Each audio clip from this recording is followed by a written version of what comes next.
Your day. Mic is up, yes. On to the final hour of the Situation Room. How you doing? Asante sana for keeping it locked.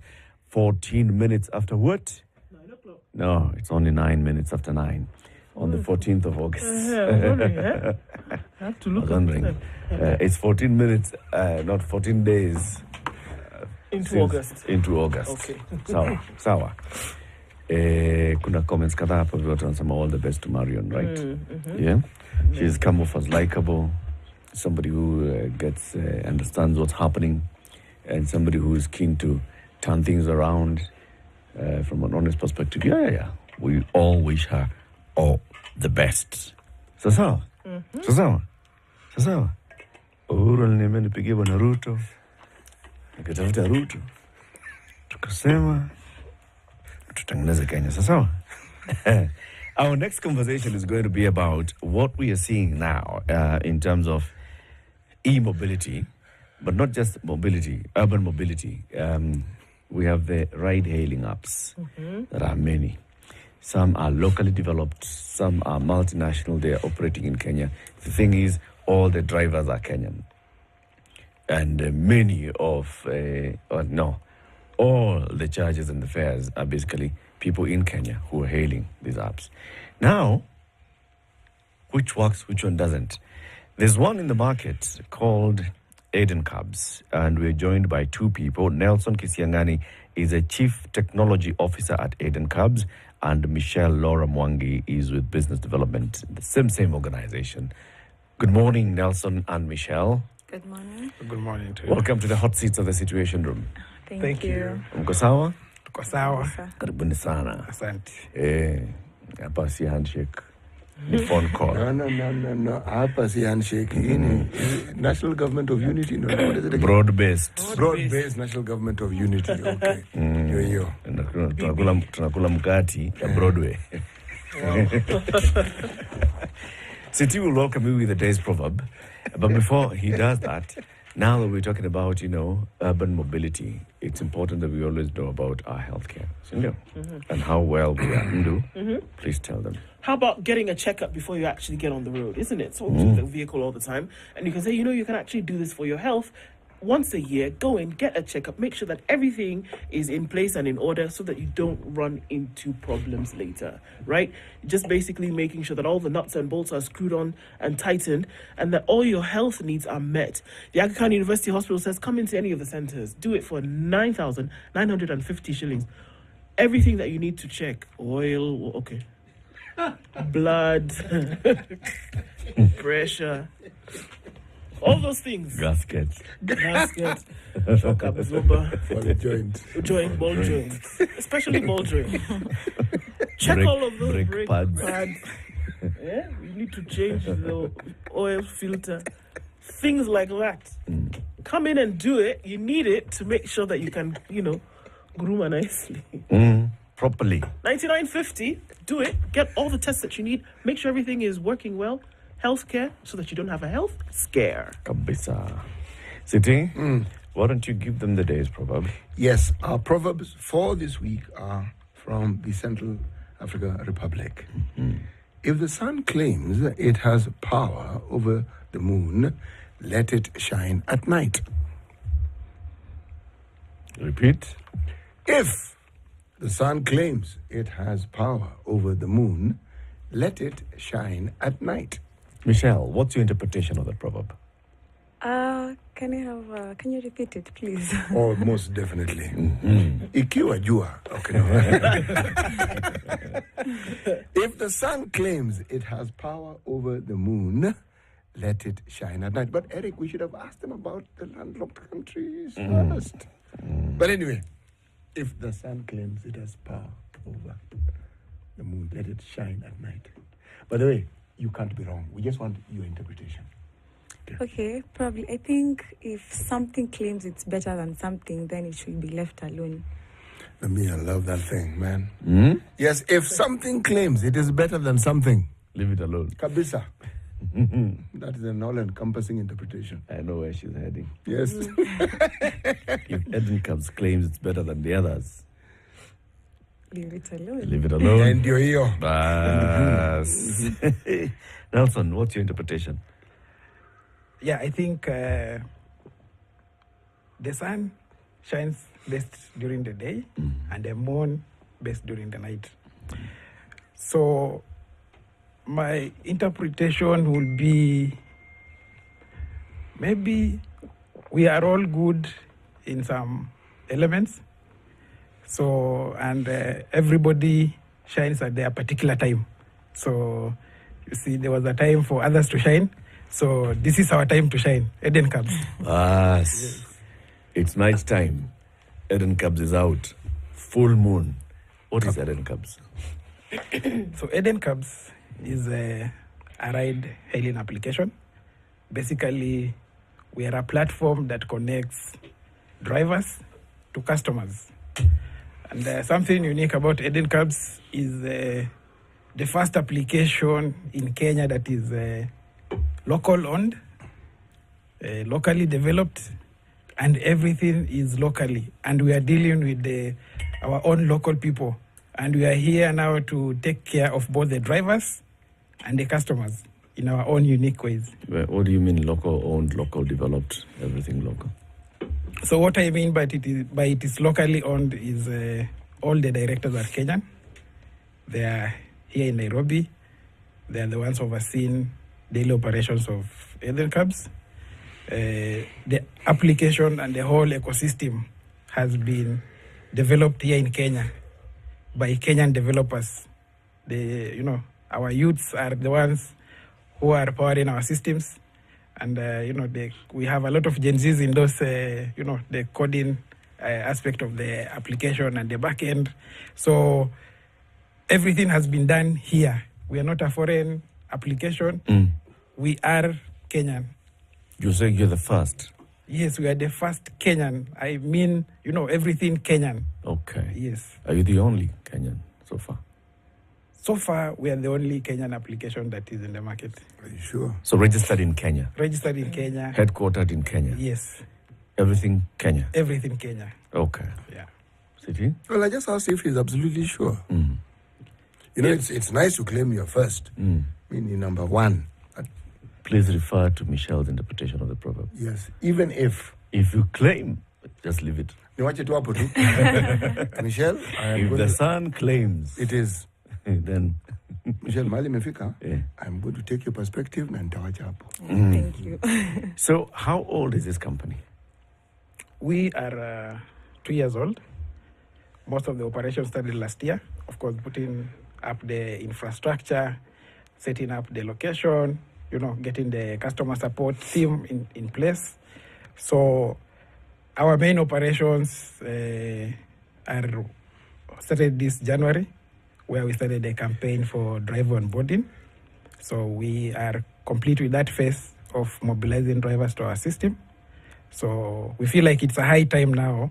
We now look to the customer side so that we get jobs for these drivers that are waiting eagerly to start serving Nairobi customers from their homes, from their offices, to wherever they want to go. What gaps do you hope to fill in the market that you see currently, and saying, okay, well, with another app, with another hailing app, that there's this problem, that Eden then is best suited to fill or to take care of?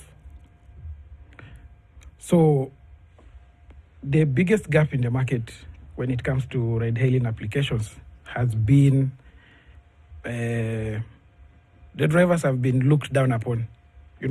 It's like, they don't have a say. They don't contribute to decisions made by these app companies.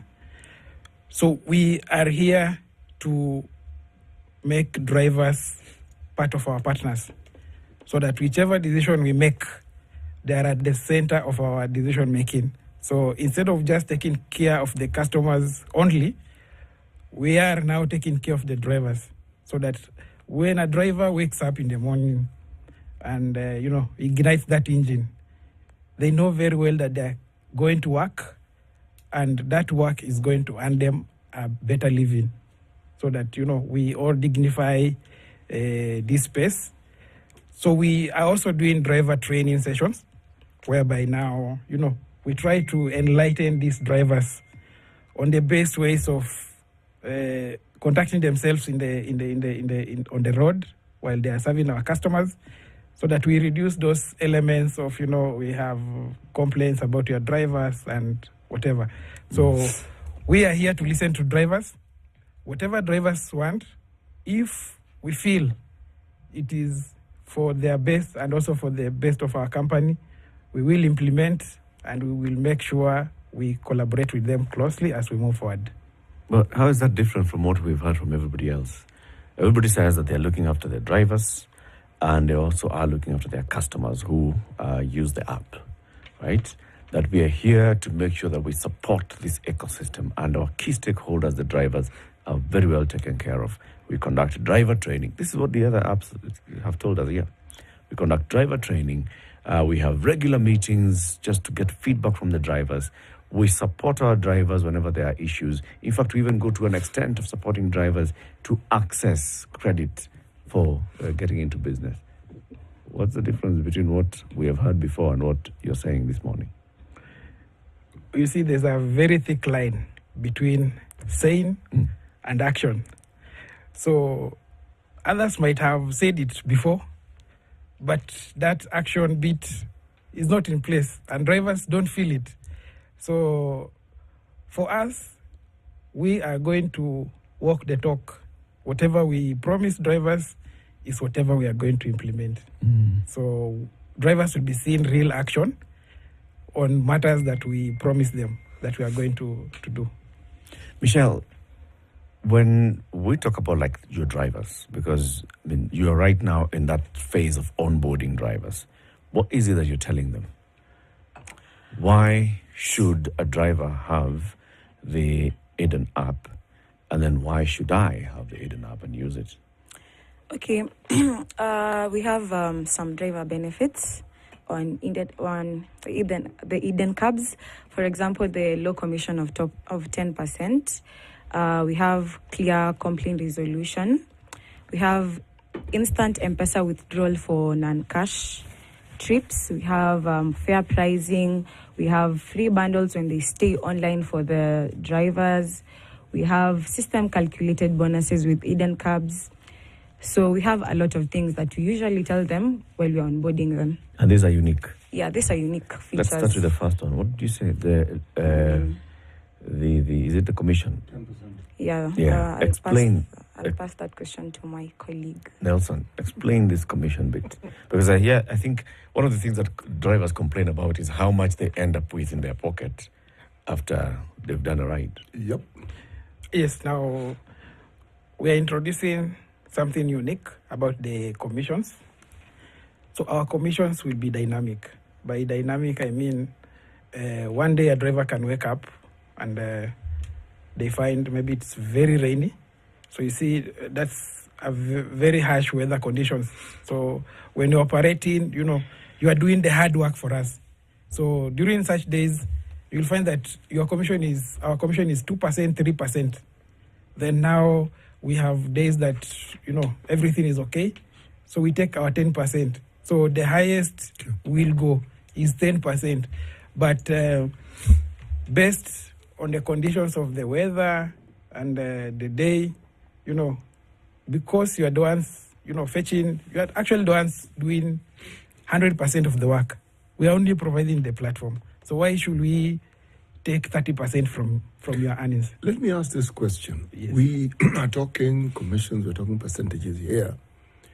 And I like the thought that you've mentioned that you're considering the conditions with the driver's work. Well, let's start with, first of all, fuel is one of the things they complain about greatly. I speak as someone who uses Uber not regularly, daily.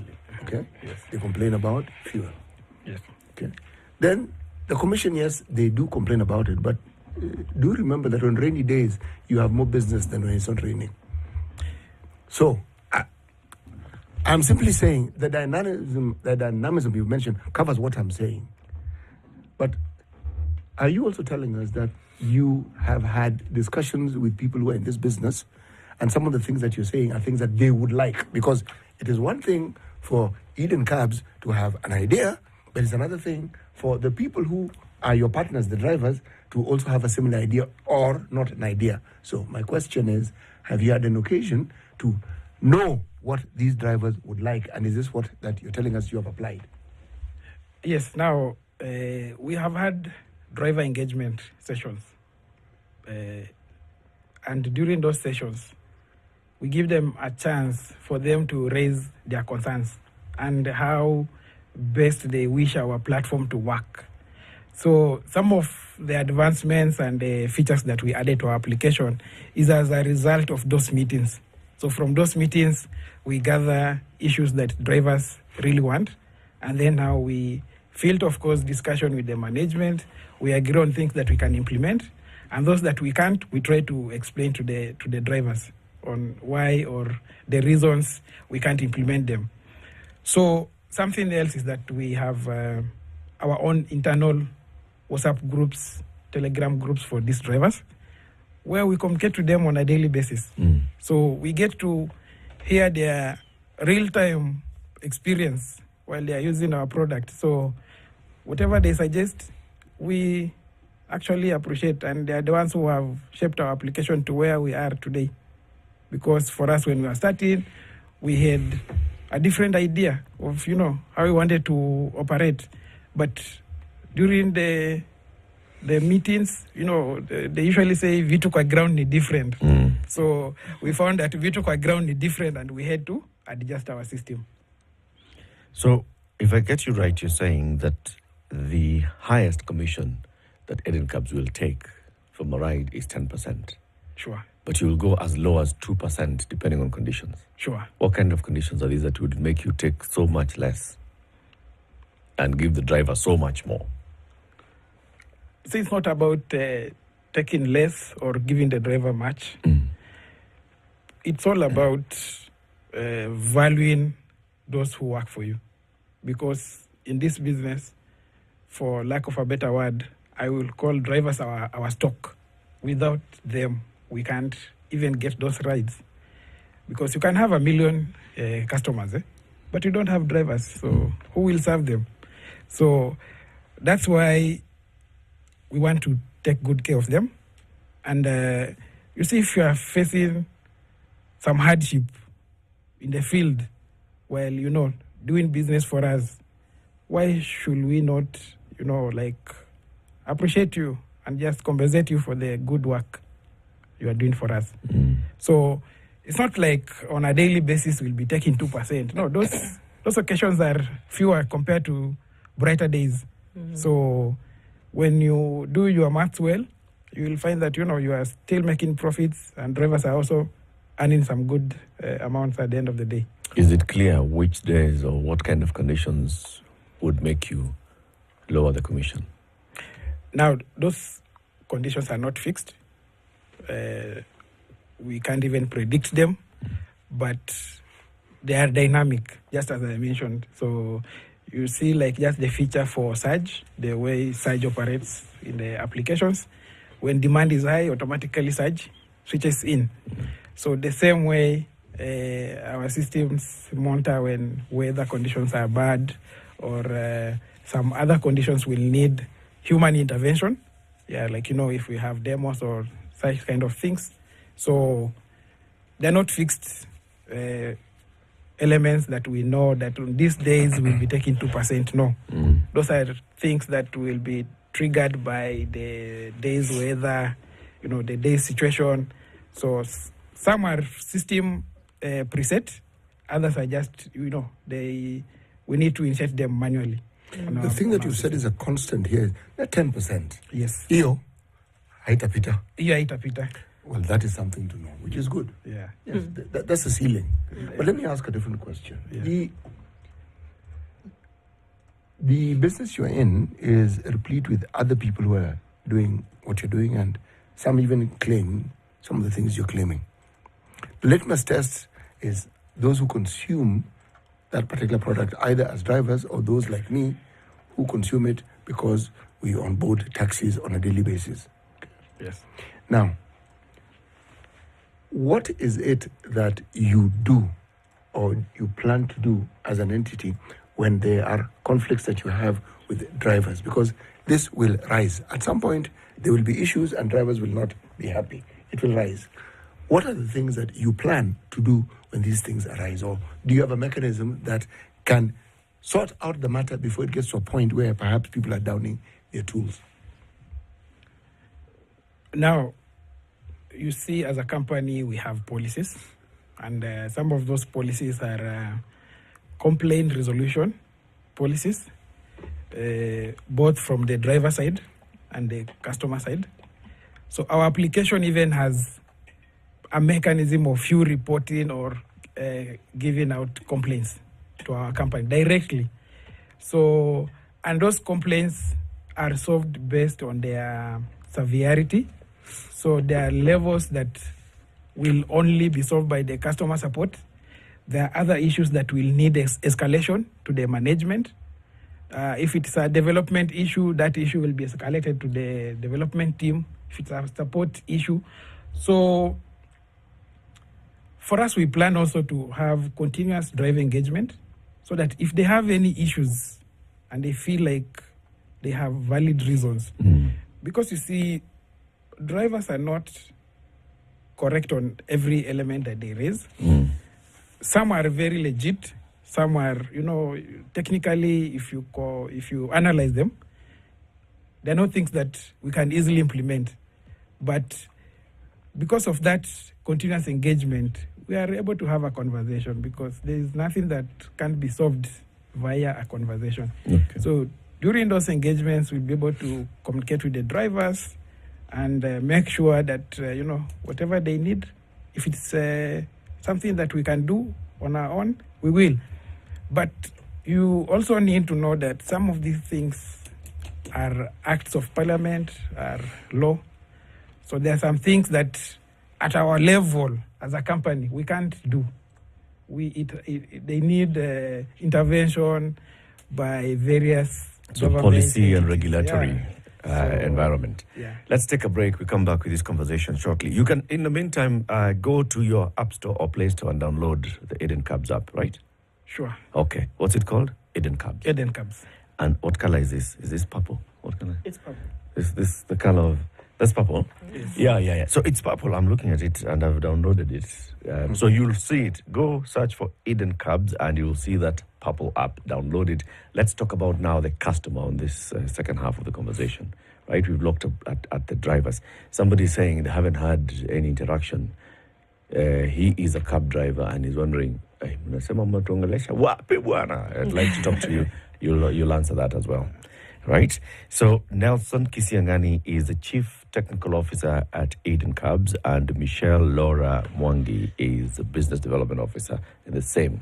It's a first Kenyan-owned, Kenyan-developed, Kenyan-run, Kenyan everything, Kenyan-based ride-hailing app in this country called Kenya. Download it and let's try it out.